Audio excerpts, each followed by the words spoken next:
Ju ngjatjeta me që të dashur dhe të nderuar kudo që jeni.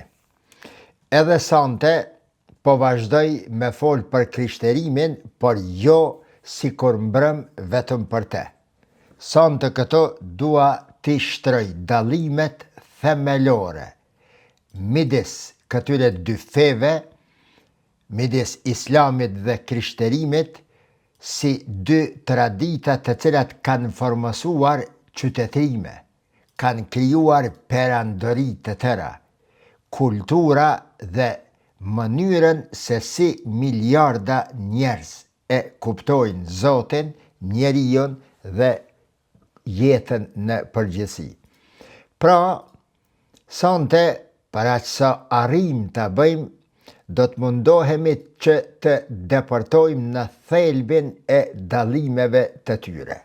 Tazëm, si e kuptojnë këto dy fe shpalljen, revelatën, si e kuptojnë profetësin, shpëtimi si arrihet në bazë të njerës dhe tjetrës, si e konceptojnë, e pranojnë dhe e praktikojnë ligjin e shajt, si e shohin historien dhe natyrisht marrëdhënien me Zotin dhe njeriun. Për çka po dua me e bo këto? Sepse shumë njerëz i shohim flasin për islamin dhe krishterimin, muslimanët e shpjegojnë her e marrin në përgoj krishterimin, të krishterët flasin për islamin, por në të shumtën e rasteve, 99% prej tyre, të krishterët flasin për islamin nga perspektiva pjuro e krishtere. Ose muslimanët flasin për krishterimin vetëm ashtu si e lexojnë brenda literaturës islame. Po, edhe unë sot do të bazohem në dy literaturat e shajta të këtyre dy feve. Mirë po, si një njeri i cili dëshiron të ju shkoj gjërave pak maka bërthama, maka thelbe, shpjegimet do t'i bëj.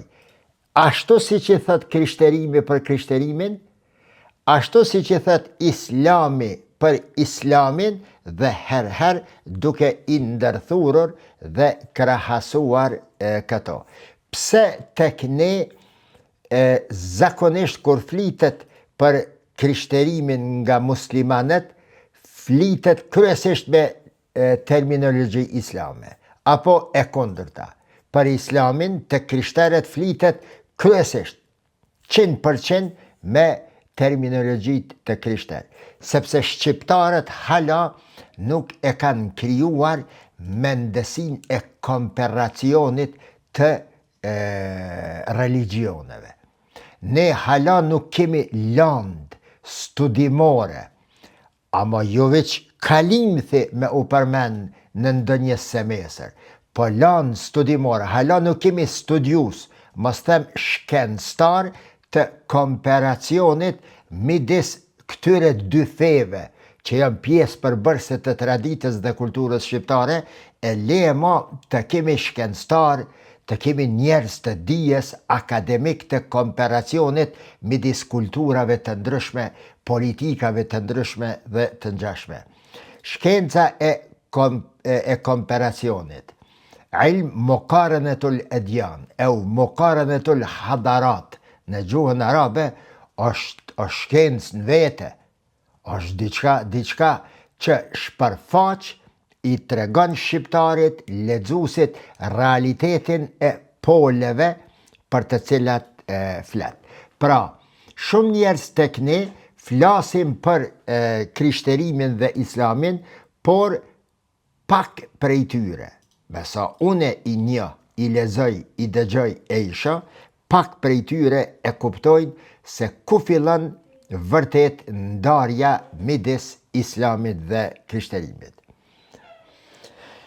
Për më tepër se kaq, është e rëndësishme ta them në fillim, kjo çështje nuk është vetëm një çështje teologjike, si teolog të flasëm, Për shka nuk është vetëm teologjike, sepse nga mënyra se si ne e konceptojmë Zotin, lind mënyra se si konceptohet familja, ligji, shteti, morale dhe qytetrimi në përgjithësi. Prandaj dallimet midis islamit dhe krishterimit nuk kanë mbetur vetëm brenda xhamive dhe kishave në shoqëri të prosperuara që kanë tradita kulturore, por ato janë shpjeguar se si kanë ndikuar historinë e botës për më shumë se 1000 vjet. Më mban shpresa se ndokush tek ne do të kryen ndonjë studim serioz, në ndonjë doktorat serioze, në ndonjë nga universitetet islame, apo universitetet evropiane, apo në Amerikë, si teolog, si studius të sociologjisë, të filozofisë, të psikologjisë, dhe të del së paku vetëm një studim interesant, thelbësor, referencial mbi komparacionin midis islamit dhe krishterimit. Pra, sot, në pika shkurta, këta minuta sa i kam, do të flasë se qëfar beson se cila palë. Për te i kësaj, pse beson ashtu dhe cilat janë argumentet mbi të cilat janë ndërtuar këto dy vizione të mëdha të botës. Vetëm duke e kuptuar tjetrin drejt original, mund të kuptojmë vetveten mirë, drejt dhe original. Një ndër metodat, Descartes e ka një libër shumë të mirë, kohë më parë, para 20 vjete, e kam lexuar me përkushtim shumë libër i vogël, po është baza e filozofisë së Descartesit, është e përkthyer në gjuhën shqipe, bile e kam atë kopertinat e gjelbërta, dikura e rilindja, librat filozofik i botonte në dy formate, në të gjelbërta dhe kanë qenë do libra 3-4-100 do shta i kom prej të dy palve, do libra kanë qenë në gjyrë hiri, me kopertinat e trasha karton, librat filozofik zakonisht. Ajo libra e Descartes quhet Ligjerat mbi metodën.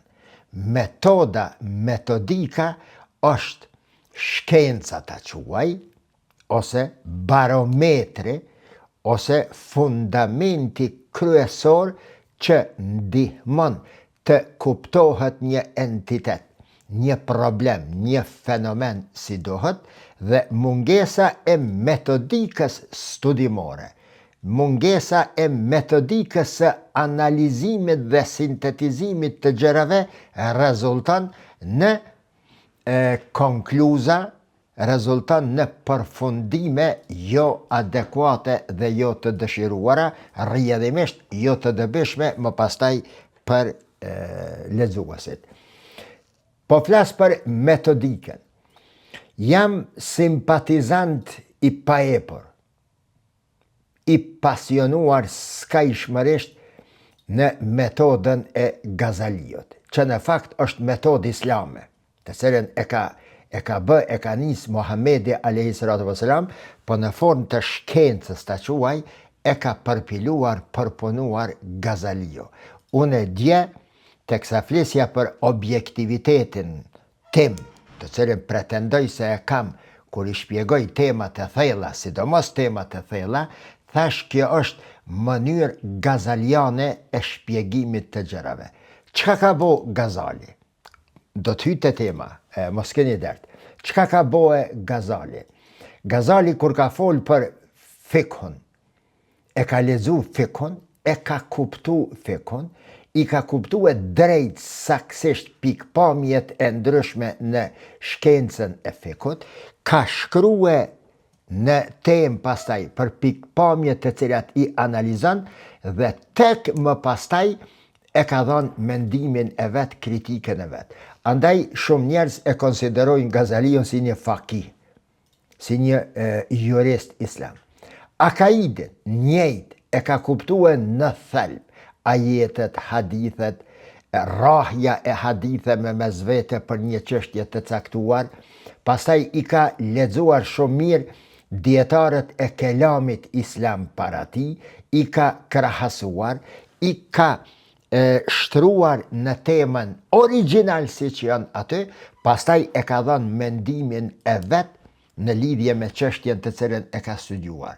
Andaj Gazalio nifët edhe si një kelamist i rryer, bile thuhet është baba i ilmu kelamit.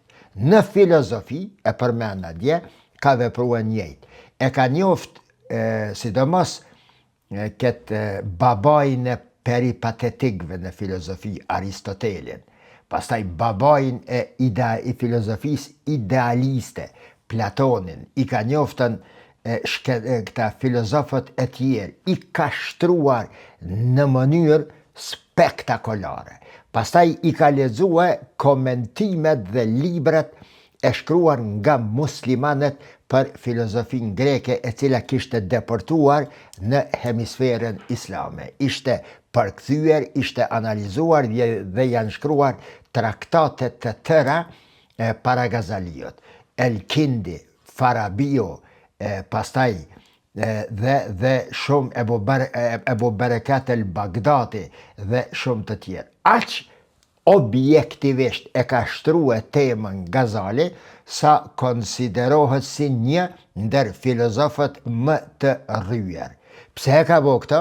Si mund të flasësh ti për një temë pa u fut brenda, me kuptu me logjikën e asaj teme, me logjikën e asaj bërthame, pa e shtruar ashtu siç është, e pastaj ti me e dhënën analizën tënde.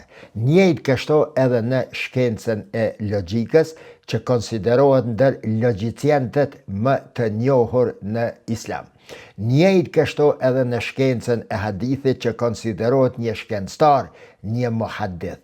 Njëjtë kështu edhe me nuanca të komentimit dhe interpretimit të Kur'anit, që Ihya Ulumuddin konsiderohet nana e shkencave islame. Pra, qasja e Gazaliut, të cilën do t'ja kisha porositur gjithsecilit që dëshiron të futet në thellësitë e temave dhe pikpamjeve dhe shkollave që dëshiron të studioj, ta përdor këtë metodë. Original, siç thot aty, ta shtron, ti trajton pikpamje që rrohen mes vete brenda qasaj hemisferë të qasaj shkence, e tek pastaj të ipet mendimi yt në lidhje me çështjen.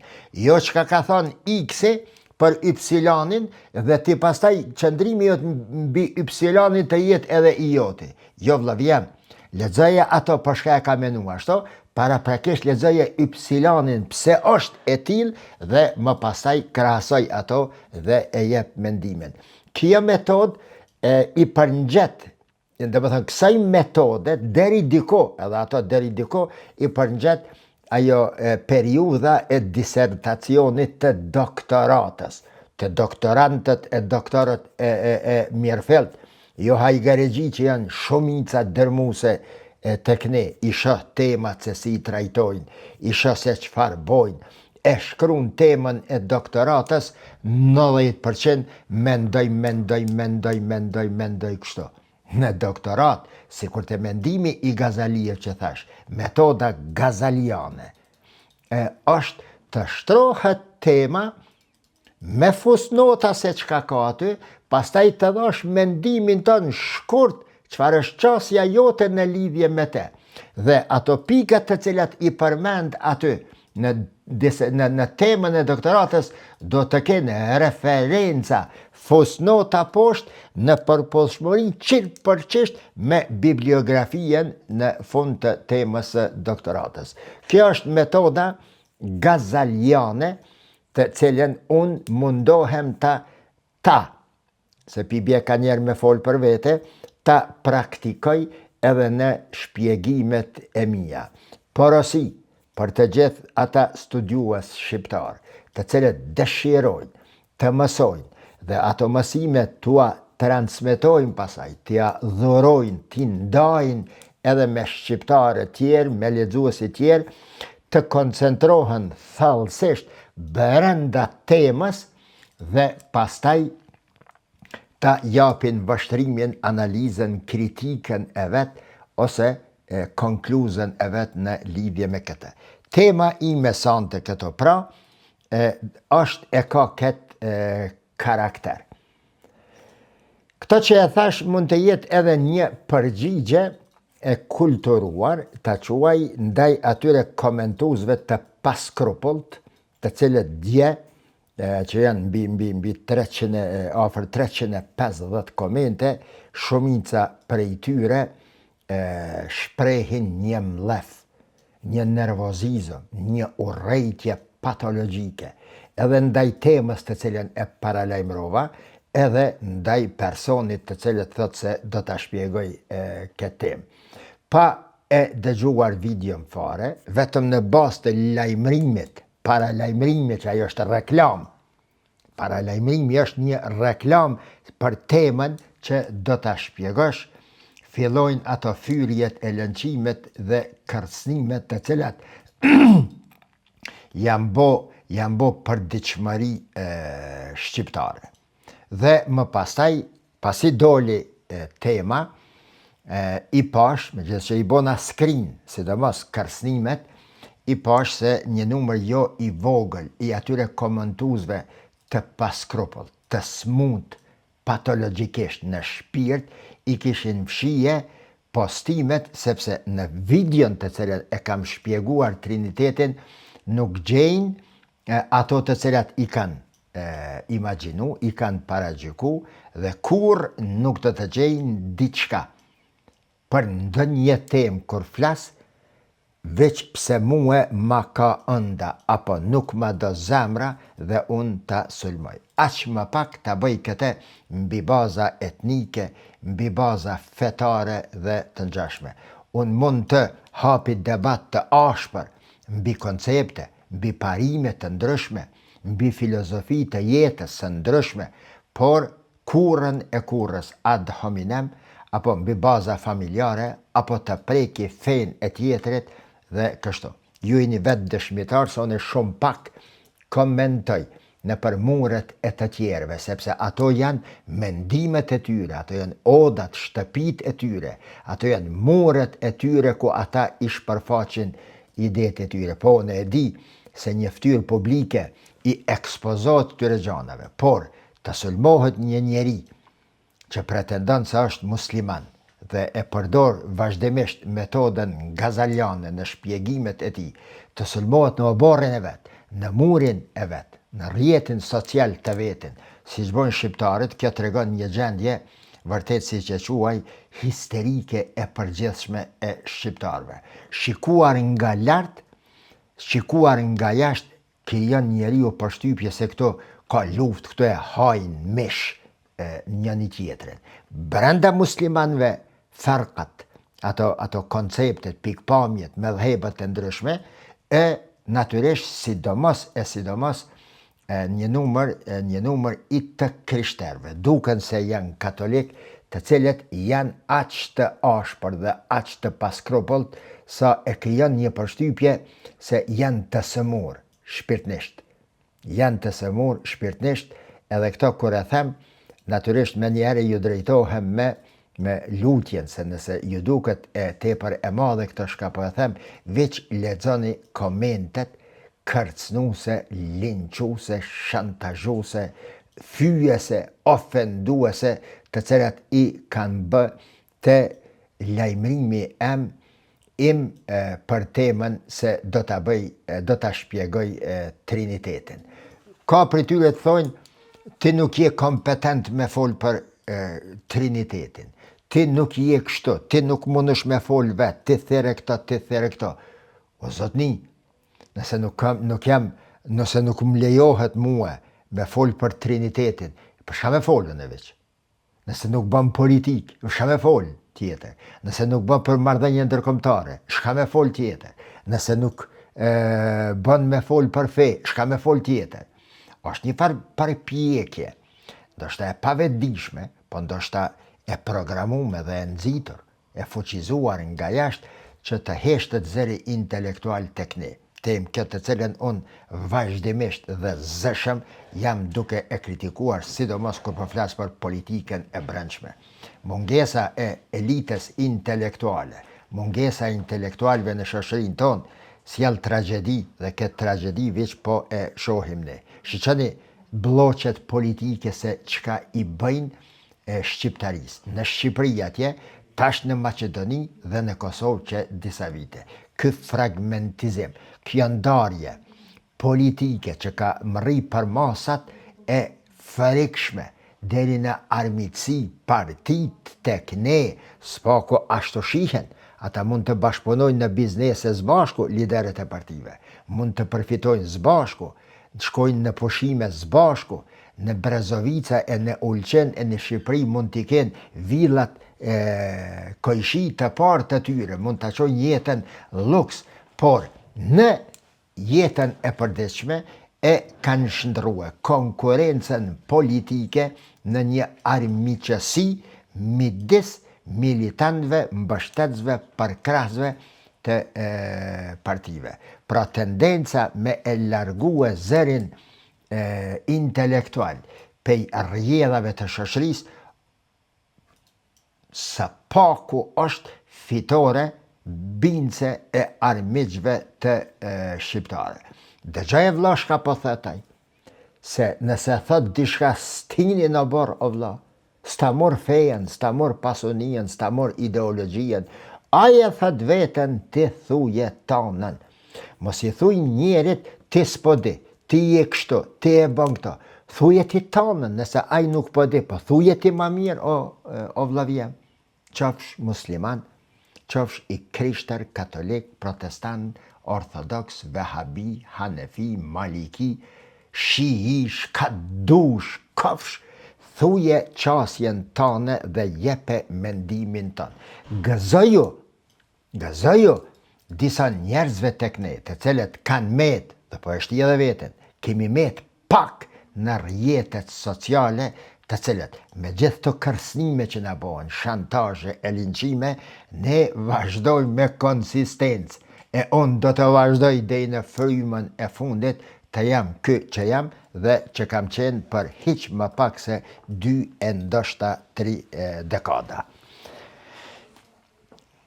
Kthehena në temë, Islami dhe krishterimi, të dashur dhe shumë të respektuar për cjellës të mi. Janë 2 traditat më të mëdha fetare të njerëzimit. Së bashku, ato përfshin më shumë se gjysmën e popullsisë së botës dhe kanë ndikuar thellësisht në historinë e njerëzimit, kanë ndikuar në kulturë dhe kultura të ndryshme, në filozofi dhe filozofia të ndryshme, në ligj dhe ligje të ndryshme dhe në qytetrimet të cilat i kanë kriju për hiq më pak se 15 shekuj. Të dyja fet e konsiderojnë veten vazhdimsi të traditës së Ibrahimit a.s. Cilat janë, çfarë është kjo tradit? Besojnë që të dyja në një Zot krijues, besojnë në shpalljen hyjnore, besojnë në profetet, në jetën pas vdekjes, besojnë në norma morale të cilat janë të patjetërsueshme për besimtarët e tyre dhe për njerëzimin aty. Megjithatë, pas kësaj afërsie të dukshme, kësaj afërsie të dukshme, të pikave të ndryshme që i kanë të përbashkëta, fshihen dallimet të thella teologjike dhe filozofike që do t'i dëgjoni sonte. Edhe diçka këtu po i përgjigjem me shumë respekt një prifti i Gjakovës, nuk e di kushke, më thëtë se në temën e Trinitetit e kanë bo aty përzirje të teksteve fetare, e këndej e filozofia sene. Po natyrisht të vlanë nuk jam teolog, nuk jam prift.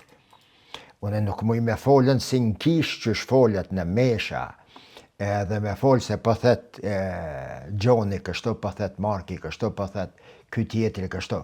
Unë e kam shpjeguar Trinitetin, zate në hyrjet e temës thash, do ta trajtoj nga 4 perspektiva. Nga perspektiva e teksteve të shenjta të Krishtera, nga perspektiva si kulturë që ka krijuar dhe civilizim Triniteti, nga perspektiva filozofike dhe nga perspektiva e kriticizmit modern. Nga 4 perspektiva e kam shikuar. Kështu thot Biblia, kështu thot jeta e përditshme, kështu thot filozofia, kështu thot kriticizmi modern.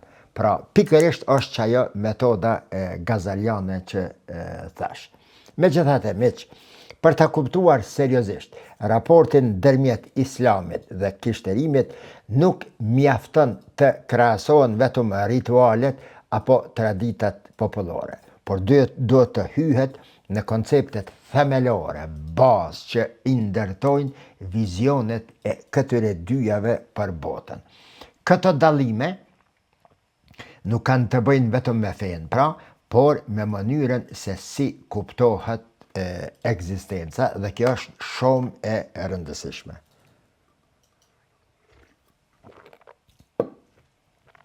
Për çka thash parzit se islami ashtu dhe krishterimi e lidhin vetë quhen fe abrahamike, sepse që të dyja, edhe islami edhe krishterimi, Ibrahimin a.s. e marrin si modeli i besimtarit që i nënshtrohet vullnetit të Zotit. Prandaj, edhe judaizmi, edhe krishterimi, edhe islami quhen fe abrahamike në terminologjin e shkencës së komparacionit mbi fet. Muqaranetul edyan quhet në gjuhën arabe. Pra, nga perspektiva islame, feja islami fe abrahamike, islami e refuzon këtë term nëse aludohet në të se është fe e ardhur prej Ibrahimit a.s. Islami e pranon veten se i takon grupit të feve abrahamike nga perspektiva qysh e thash përpara, se muslimanët islami e nje modelin e Ibrahimit a.s. si modelin e një besimtari që i nënshtrohet aq fuqishëm vullnetit dhe caktimit të Zotit. Megjithatë, edhe pse që të trija janë fe abrahamike, ndarja fillon në mënyrën se si interpretohet ky nënshtrim i Ibrahimit ndaj Zotit dhe si interpretohen shkencat e tjera fetare, teologjike që burojnë më pastaj nga kjo histori e Ibrahimit dhe historia e profetëve të tjerë. Krishterimi, miq, islami e kanë burim shpalljen, lidhjen me krijuesin, lidhjen me Allahun, me Zotin. Pra, shpallja është një nga pikat ku ndajnë rrugët islami dhe krishterimi, jo për si burim, por si mënyrë e komunikimit të Zotit, të krijesës, të krijuesit me krijesat e tij. Krishterimi e sheh tazami Jezusin, Jezu Krishtin, si kulmin e historisë së shpëtimit dhe përmbushjes së premtimeve biblike. Ndërsa islami përkundrazi e sheh Muhammedin a.s. jo me terminologjin e Krishter për Jezusin, për Isën a.s., por e sheh si vetëm vula e profetëve. Pra, vula e profetëve dënë të thëtë se edhe profetet e tjerë para ti nga Ademi a.s. kanë qenë të njëjtë, me të njëjtin mision kanë ardhur, por i fundi prej këtyre të njëjtëve, e më i miri prej tyre për shkak se është edhe i fundit, është Muhamedi a.s. Te krishterimi, koncepti i profetëve apo leximi i profetëve ndryshon shumë, mos të them në esencë, nga koncepti i islam. Kurani thot, ma kana Muhammedun aba ahadi min rijalikum, walakin Rasulullahi wa khataman nabiyyin. Pejgamberi, po thot Kurani, Muhamedi nuk është babai i asnjërit prej burrave, prej mashkujve, prej njerëzve tuaj. Ka qenë një debat aty në Mekë, e ka sebebin nuzulin, shkakun e zbritjes është i këtij ajeti, por ajo që po më intereson këto është, por Muhamedi nuk është babai i këtij, siç ju po pretendoni, por është i dërguari i Allahut dhe vula e të dërguarve e pejgamberve. E suret Ahzab e keni në ajetin e 40. Ideja pra e vulës së profetëve është një nga pikat ku rrugët e këtyre dy traditave abrahamike t'i quaj ndahen fillimisht dhe përfundimisht. Çfarë është koncepti pra i profetësisë tek këto dy fe? Një nga dallimet më interesante ndërmjet islamit dhe krishterimit lidhet me vetë kuptimin e profetit. Në islam, profetet janë njerëz të zgjedhur nga Allahu për ta përcjell shpalljen e Allahut tek njerëzit. Ata janë modele morale, por mbeten vetëm njerëz që Kurani në shumë vende e potencon në mënyrë të theksuar se besharon, janë njerëz, me gjithë që janë të dashurit e Allahut, për shkak të misioneve të tyre dhe kontributeve të tyre, ata janë vetëm njerëz. Vetëm njerëz janë edhe ata 5 të cilët Kurani i veçon nga 28 apo 124.000, 128.000 sa mira profet kanë qenë. Për shka i veçon ata, jo për emnat e tyre, jo për vetëm për dy arsye, për misionin të cilin e kam pas, aq të rëndësishëm në historinë e njerëzimit dhe natyrisht për vetmohimin e tyre që ta kryej misionin deri në frymën e fundit. Vlerësimi i një profeti fillimisht bëhet për shkak të misionit që e ka, qasja islame, dhe e dyta, qasja islame, është që pozita e tij në hierarkin e profetëve krijohet dhe ndërtohet në bazë të konsistimit të tyre, insistimit të tyre, përkushtimit të tyre, mundit të tyre, punës të tyre, suksesit të tyre në quarjen e mesazhit përpara. Pra, nga Ademi a.s. e deri tek Muhamedi a.s. profetët përbëjnë një zinxhir të vetëm të shpalljes. Krejt janë të njëjtë. Në islam e kam fjallën.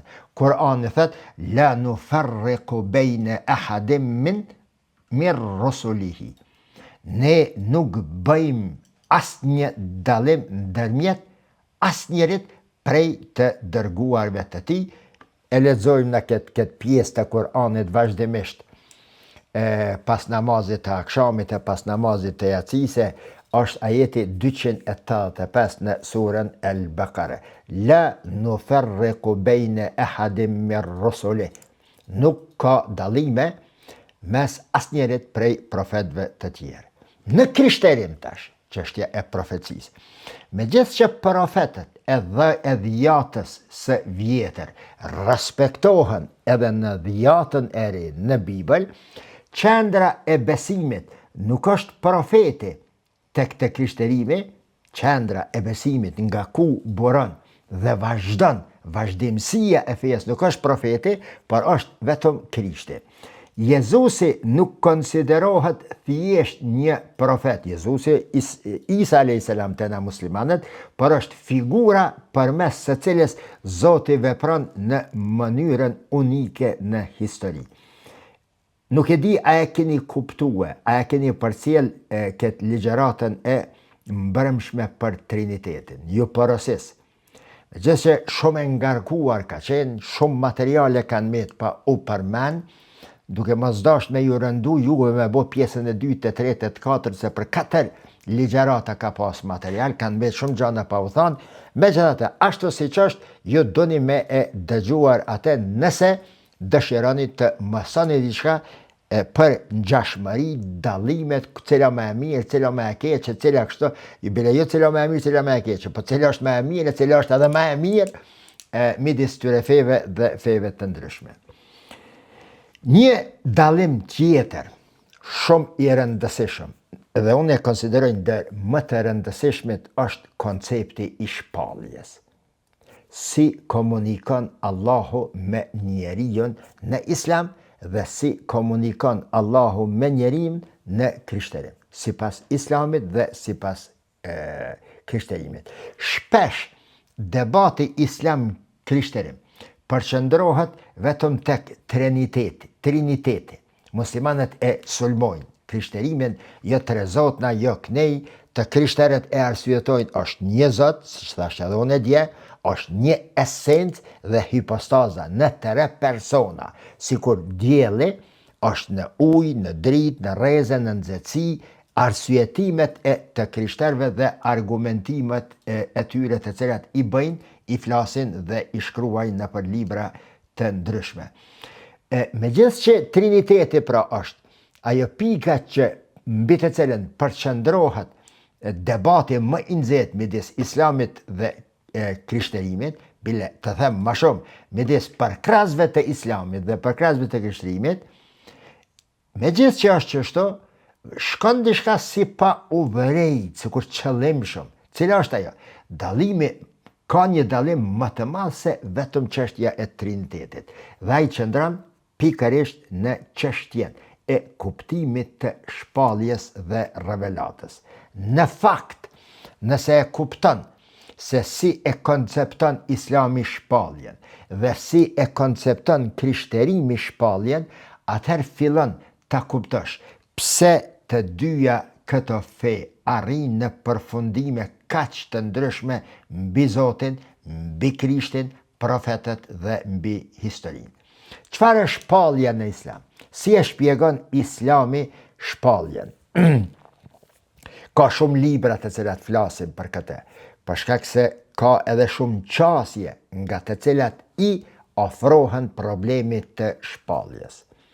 Unë kam lexuar disa sosh, një autor të tërë për gjatë zhvillimit historik të islamit, e sidomos të kohës moderne, të cilat e trajtojnë shpalljen s'lan me fjet, s'lan në rahat, s'lan ulka ti lexosh ato. Shpallja në islam para së gjithash është komunikim verbal i Allahut me njeriun. Shpallja në islam bëhet ose me fjalë verbal ose bëhet me frymëzim, të cilën e përdorin edhe të krishterët. Frymëzimi në islam, si shpallja është të bleta, të pemat, ligjshmëria e Allahut në ekzistencë është frymëzim ose shpallje në përmes frymëzimit. Nuk i fol me fjalë Gjibrili bletës, po i fol në përmes frymëzimit, lulës, pemës, fletës, gurit, galaksisë, rrotullimit të planeteve, thjesht ligjeve të Allahut në natyrë. Pra, në islam Allahu flet, Allahu urdhëron, Allahu udhëzon, por profetët janë ata të cilët e transmetojnë shpalljen. Profeti nuk është vetë shpallja, por është marrësi i shpalljes, bartësi i shpalljes, transmetuesi i shpalljes. Kurani në këtë rast i përshkruan profetet si njerëz që marrin mesazh dhe ua përcjellin njerëzve. Prandaj në islam kemi një vijë shumë të qartë dhe drejtvizore. Është Allahu, është shpallja, janë profetet dhe pastaj njerëzit. Në këtë model prej Ademit, i cili merr shpallje, Nuhi, Idrisi, Ibrahimi, Musa, Isa, Muhamedi a.s. merr shpallje, të gjithë janë halka në të njëjtin zinxhir të shpalljes. E përmendën lart, la nufarriqu bejne ahadim min rusuli. asë një dalim nuk ka këto midis profetve. Por çfarë është shpallja në krishterim tani? Këto është dalimi i madh. Krishterimi, po, pranon se Mojsiu ka marrë shpallje, Isa ka marrë shpallje, profetet izraelit të tjerë, benu Israel, kanë marrë shpallje, mirë po, për këta teologjin e krishtere, këto nuk janë pika të barabarta sikur tek Islami, por konsiderohen këta profet dhe këto forma të shpalljes si përgatitje dhe paralajmëruse për ardhjen e Krishtit. Pra janë në shërbim të paralajmërimit për ardhjen e Krishtit, që në Islam profetet e kaluar nuk janë paralajmërus për ardhjen e Muhamedit, por secili e ka pas rolin e vet. Sipas Islamit, e keni dëgjue se kur thojnë muslimanët, e vetmja fe e pranuar të Allahu është Islami. Se Isa a.s. ka qenë musliman, Mojsiu ka qenë musliman, po jenë devijue këte. Ju të krishterët, do të kuptoni këtë logjik islame, si që ne do të kuptojmë logjikën tuaj si ju e interpretoni punën e Krishtit apo të Mojsiut. Shiqoni, si pas teologjisë islame, e vetmja fe që ka ardhur prej Allahut, s'ka fe tjera, krishteri me jehudizëm, me ajo, si pas interpretimit islam, po flas. Këto, gjdo fe, se cili pejgamber e ka pas fejen islame. Sepse feja islame, thot pejgamberi që shto, Allahu është një, kështu, të gjithë. E ku janë ndryshimet, dalimet midis profetëve në këtë rast, me gjithë që halka në zinxhirin e profecis, prej Ademit të Muhamedi a.s. e ky i fundit si vula pejgamberis, ku janë dalimet këto? Janë dalimet sikur edicionet e botimit të një libre. Vetëdia shoqërore në kohën e Ademit ka qenë kompatibile me mënyrën apo thellësin e shpalljes. Kurani, Gjibrili, vahji, shpallja, i ka fol Ademit, bijve të tij, bijave të tij, njerëzve që kanë jetu në kohën e tij më pastaj, për aq sa e kanë pas logjikën e zhvilluar. Me kalimin e kohës, edicioni i shpalljes fillon të përpunohet me terminologji më të reja sipas dinamikave dhe kohëve në të cilat janë zhvilluar rrethanat e reja.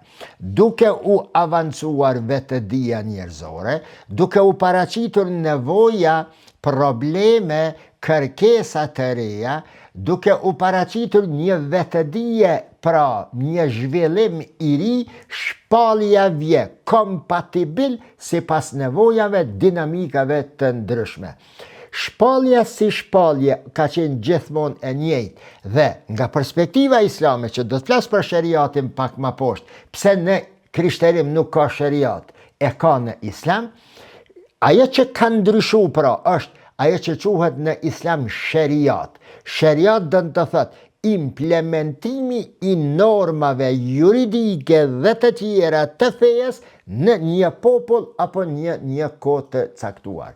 Ka disa shariate, shariati ati, sharia do të thëtë rrugë, metod e kuptimit, e nxjerrjes dhe implementimit të rregullave dhe ligjeve të fesë në një kohë të caktuar. Pra, shpallja si shpallje është e njëjta islame të cilën e ka dërguar Allahu, ndërsa mënyra e implementimit të saj, që quhet sharia në Kur'an, ka ndryshuar sipas dinamikave të kohës.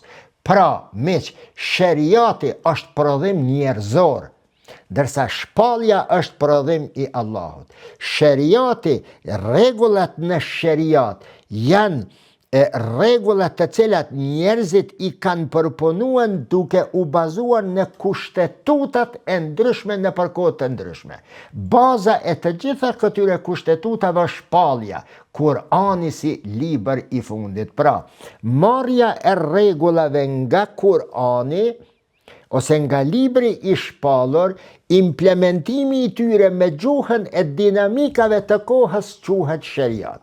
Që i bie kjo se kushtetuta është prodhim njerëzor, ndërsa burimi i kushtetutës, jo shpallja Kur'ani, është prodhim i Allahut të madhërishëm. Pra, ta kemi të qartë, në Kur'an nuk i shariat, se dohej të ishte një libër 100.000, 2 milion faqe, por në Kur'an kje regula në të cilat pastaj jurisdiksioni, filozofia, sociologjia, psikologjia, jeta, të gjitha regullat, ligjet, shkencat e ndryshme sociale dhe shkencore nxiren nga aty dhe e krijoj një shariat. Nejse.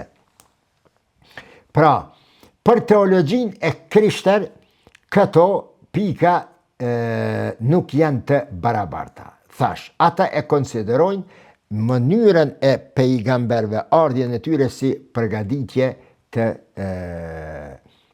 Krishtit. Në Islam, pra, profetet janë vazhdimsi horizontale të quaj, ndërsa në krishterim profetet janë përgatitje vertikale që kulmojnë tek Krishti.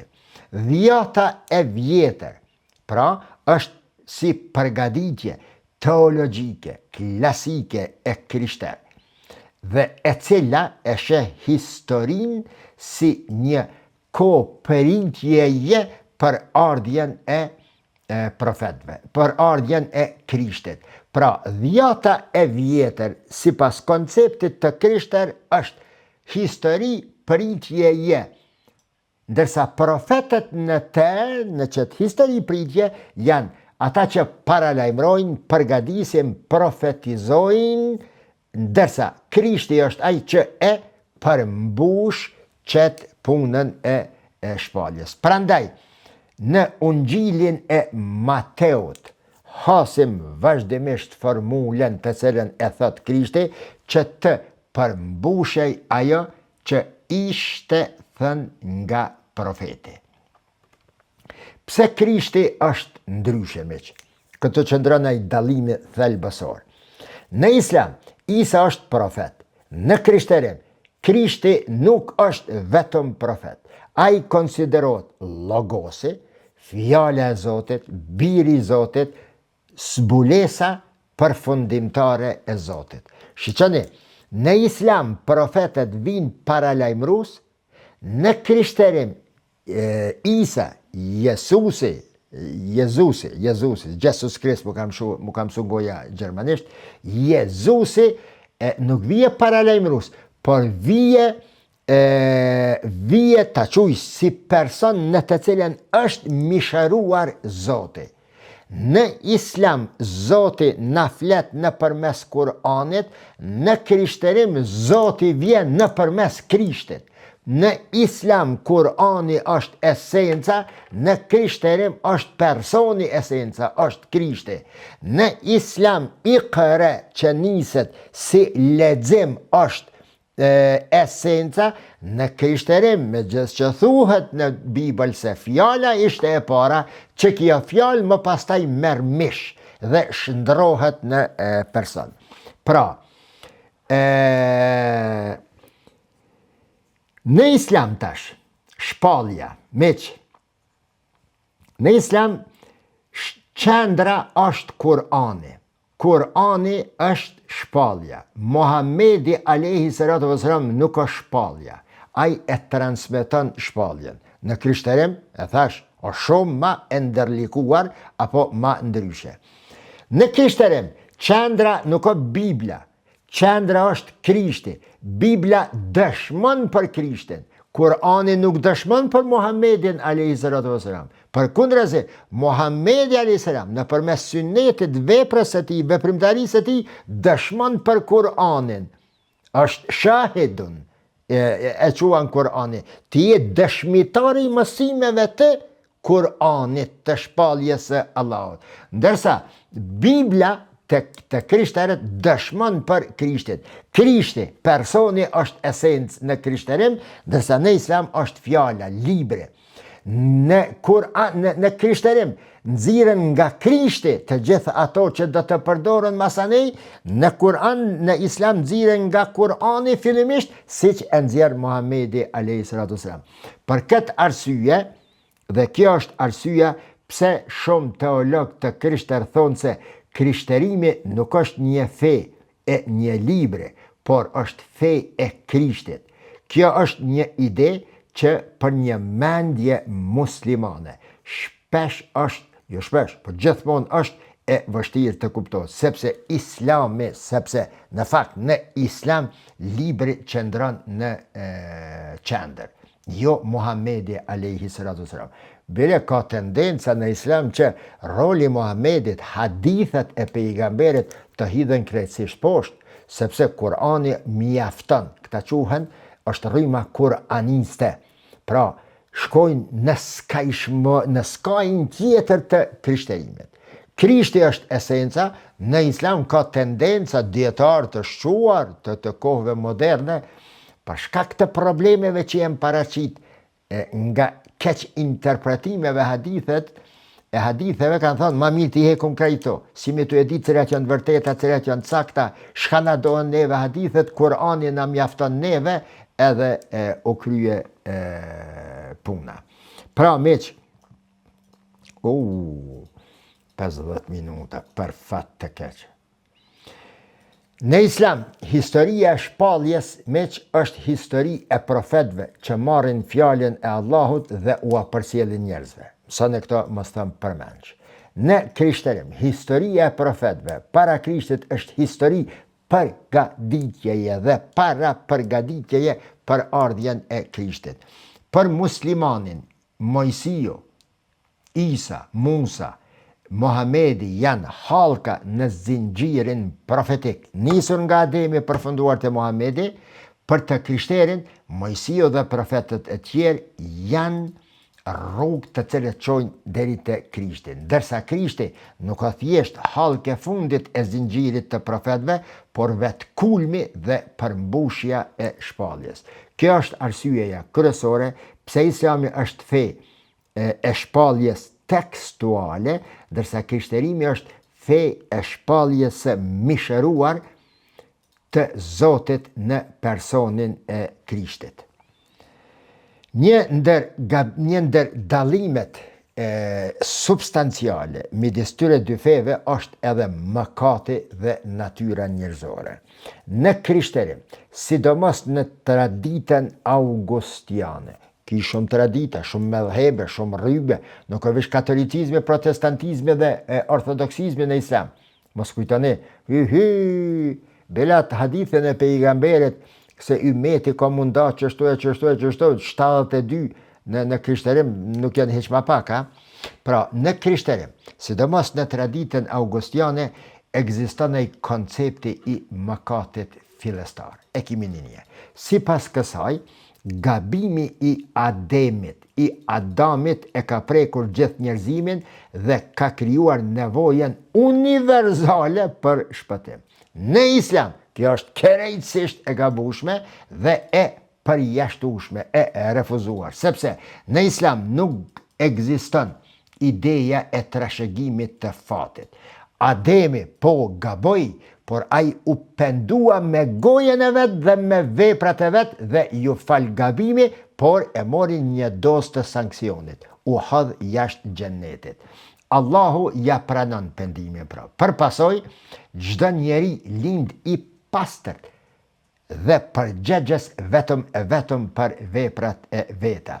Në surën El-An'am, ajetin 164, e dëgjojmë shpesh nga hoxhallarët tekse e citojnë, Kurani thot: "Wala taziru waziratun wizra ukhra." Asnjë shpirt, asnjë njeri nuk bart barrën e një tjetrit. Një pikë konfliktuoze që është midis muslimanëve dhe të krishterëve. Duke pyetur muslimanët se çfarë logjike e shëndosh është ajo që ju e thoni se unë duhet ta baj mbi supe këtë mëkatin e Ademit. Dhe ju e thuani këtë vetëm për të arsyetuar se Isa si Krishti, si mishërimi i Zotit në të, është ai i cili dërgohet, vje, paraqitet, ringjallet, për ta pastruar njeriun. Dhe nga këto ju thojnë muslimanët të krishterëve, lind edhe ideja e korrupsionit kishtar, që më pastaj rezulton edhe me ndarjen e protestantizmit nga kisha katolike. Pra, që kjo ndarje të mëkati e kryon dy antropologji fetare të ndryshme. Njëra është njeriu si të prekur nga një gjendje universaleje, rënjeje, dhe tjetër është si qenje që lind me natyrë të pastër. Një tjetër moment shumë i rëndësishëm, i kam edhe pak minuta, është ligji dhe morali. Në islam, ligji fetar ka rol shumë të rëndësishëm. Sheriati nuk është vetëm sistem juridik, ai është mënyrë jetese që përfshin adhurimin, familjen, ekonominë, etikën. Në krishterim, sidomos pas zhvillimeve të mëvonshme historike, morali u nda nga ligji fetar dhe u zhvillua një dialog. Pastaj, me filozofin greke, me të drejtën romake, me mendimin modern dhe kështu. Pyetja më esenciale është pse në krishterim nuk ka sheriat. Pse Isa nuk ka lënë sheriat, ndërsa Islami ka sheriat. Cila është më e mirë? Muslimanët thonë se po mos të ishte Muhamedi a.s. Islami do të mbetej ashtu si që ka mbetur krishterimi, pa norma strikte hyjnore në lidhje me regulativat e jetës, në martes, në divorc, në tregti, në raportet e njeriut me punën, me shtetin, me raportet familjare.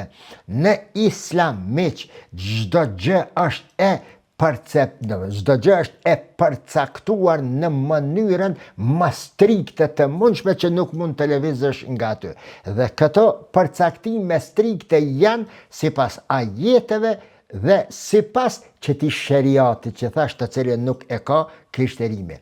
Sheriati pra është veprimtaria e Muhamedit a.s., fjalët e tij, pëlqimet e tij, vërejtjet e tij, ta quaj urdhresat e tij, ndalesat e tij dhe mënyra e jetesës së tij.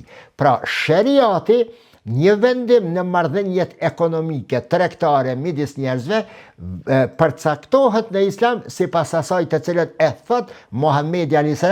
me mundësinë e ndryshimeve, jo përmbajtjesore, bërthamore, por në ndryshimin e modifikimit të asaj që thot pejgamberi sipas dinamikave të kohës. Tek të krishterët, miq, tek të krishterët kjo nuk ekziston. Për shka? Sepse Jezusi është Krishti, është ai i cili nuk kalon pas vete atë. Në vend se ta dërgonte profetin me sheriat, Allahu, si që ka dërgu në islam, në krishterim Allahu është misheruar, është futur, ka rrezatuar, mos folin ai fjalë që preken të krishterët. Pra, Zoti është në Krishtin dhe vepron sipas frymës së tij. Për shembull, në islam, wa li ehilla lakum ba'da alladhi hurrima alaykum. Ka ardhen që kjo për të ju lejuar juve diçka nga ajo të cilën e keni pas të ndaluar. Vazhdimësia e profetëve, ndryshimi i sheriateve në përkohë, ndërsa Muhamedi a.s. shembëltyra e rregullave strikte në bërtham të pandryshuara, të cilat do të vlejnë si sheriate përgjatë jetës së vazhdueshme. Në islam, çfarë don të thotë ligj? Ligj dënë të thëtë rregulli absolut, i bazuar në norma kuranore, i materializuar në jetën e pejgamberit dhe i shpjeguar përgjatë zhvillimit historik të islamit. Po, nëse muslimanët e marrin ligjin, qëto normat ndërnjerëzore, familjare, divorci, ajo, martesa, tregtia, raportet, qiraja, o gjdo pore e jetës. Am kënini është disa ere kam thonë se Islami është e vetmja fe e cila i lejon vetë vetës, bile e ka prerogativ, e ka objektiv të futet në gjdo pore të jetës. Është do me thonja e qësaj të cilën po e shpjegoj tani. Nëse muslimanët e marrin jetën, pra që shëriatin, që të regullat e jetës, jo shëriatin në kuptimin pejorativ si që e shpjegojnë anti-islamistët. S'po flas për as shëriatën e. Unë po flas për mënyrën e kuptimit dhe implementimit të islamit. Në kuptim filozofik, teologjik po flas, jo në kuptim politik. Nëse muslimanët e marrin pe këto, po të krishterët prej nga e marrin, për shembull, katolikët e marrin prej asaj që quhet e drejta kanonike, canon law, në të cilën përfshihen martesat, divorcet, sakramentet, disiplina kishtare, organizimi i kishtës, por edhe këto e kanë një farë burimi tërthorazin në Bibël, në tradita apostolike, në koncile, tek papa dhe të ngjashme. Orthodoksët ku e marrin, edhe ata e marrin të kanonet kishtare, burimet e qëtyn e kanoneve kishtare, kush janë? Etërit e kishës, koncilet ekumenike, tradita liturgjike, por edhe ortodoksia ka një lloj ligji kishtar, i cili e krijon një farë ngurrje, një farë shtrydhje, një farë përkufizimi më të fortë se që kanë katolikët. Protestantizmi, këto ndryshon pak e puna. Shumë protestant refuzojnë autoritetin juridik të kishës. Ata mbështeten tek sola scriptura. Po thot Injili, sikur këta kuranistët të na.